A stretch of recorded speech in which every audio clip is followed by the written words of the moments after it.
Iwuoyo chakre chien ka Jaramogi Oginga Odinga wacho ni an ok adwa bedo e loch mar pinyni nikech Kenyatta nitie. Nyiso ni nokawo mogwetho oko pogruok mag dhoudi kaachiel kod weche mag siasa mag dhoudi.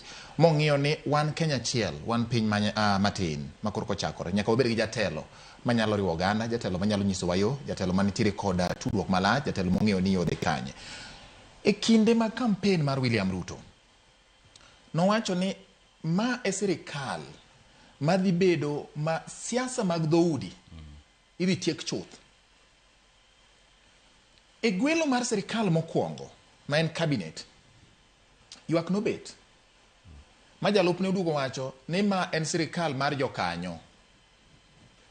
Kani olo pi matin to kuoni wuok mana matin, to kani dhi aora gi ndoo mikelo pi to kuoni wuok mang'eny nikech niting'o pi mathoth.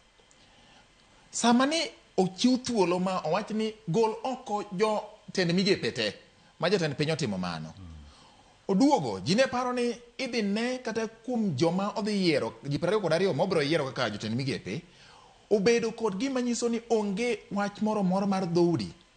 To moko kuom gik ma ji neno ma samoro nyalo miyo ji penjo Omullo kaachiel kod Philip en ni ang'o momiyo gwenge moko pod chal ka gimodew e welo masani kare dipo ni siasa mag dhoudi gi mar ni joma jokanyo gi joma ok jokanyo kia pod nyalo betie e sirikal kata makoro nochiwne thuolo mondo mi olos sirikal mano wacho ni dhi bedo maonge dhoudi moro amora momi modognegi. Yes. George, Aroko wuoyo maber e wach historia. Kech iyudo joma nokwongo chako dhawo, nodhawo mondo gol wazungu. To kane wasetieko dhawo moa e golo wazungu, wayudo independence. Bang' independence, ji ochako dhawo, ji ne dwaro gimiluongo ni multi-party democracy. Ma koro jakomgi nogore ne mokelo golo one party, mokelo democracy. Multi-party, yes. Kwa wasetieko wach democracy, wakelo gimiluongo ni devolution. Nikech nwang'en to resources. En ng'ato kano bedo ker to chiemo ni iketo mana national level.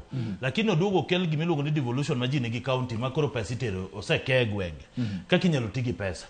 Koro ing'eni mago generation mokalo. To generation masani gin fight ma gin go en fight mar accountability. Gidwaro ni wach mar ofisadi, wach mag mibadhi oket kando. Gidwaro wach mag tribalism, makoro miyo ji tije ma jo dhoudi moro achiel ma benefit onego bed ni keto kando. Kendo an mana support nikech accountability nyaka bedi makata ochakre ground kucho MCA kata kor garoko Kasipul Kabondo kucho be that accountability yodhe adhi amwacho ni wambe koro kwadwa dhawo Kasipul Kabondo ka en aroko no to gimaka makabade ka en ng'ama chielo gimak bade Kasipul Kabondo ka obiya county giwacho ni to governor tiyo gi pesa machalo nade to ker William Ruto tiyo gi pesa machalo.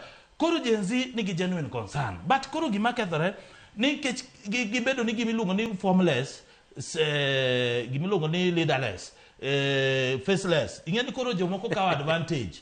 To sama jomoko kawo advantage makoro go Ruto, okoro ken gimoro ni wacho accountability. Nikech king'iyo gik mane gitemo wacho, en gima ber ndi. Kendo sani sirikal, jomoko mancha go agogi, jomoko mancha tiyo gi pesa marach, no go loko. Kata joma noduoki sani, ma koro keno oyiero cabinet ne manyien, moduoko ka. Kantie ng'at mo owinjo ni ng'ani ok wadwar, nikech ambe kata an Kenya Kwanza, to nitie joma ok adwar, kaka minister mokete roads cha.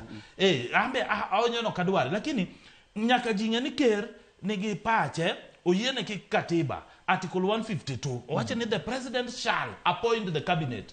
En moye onge kamondike katiba ni ji odhi otim application mondo ji obed cabinet. Ing'eni president nyaka bed gimiluongo ni continuity. Nitie projects manche sechako.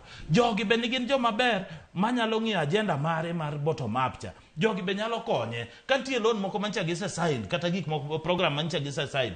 Ng'at mabro mako bade en ng'a. Nikech nyaka bed gi jomo trust. Mane miyo mix gi. Koro mane miyo ka president ose appoint cabinet titero gi ne parliament e od bura. To od bura jopiny be nyaka bed ni gimbe ging'iyo constitution kaka tiyo. Jopiny nigi time mar dhi od bura market petition mawacho ni ok wadwaro mulo, ok wadwar ng'ane to gibed gi evidence ni nokwelo kama to evidence an maka. Koro mane katiba ka adwa ni ker mondo lu katiba, jopiny be nyaka lu katiba. Koro inano joma faceless, joma koro support process mar democracy makoro jenzini.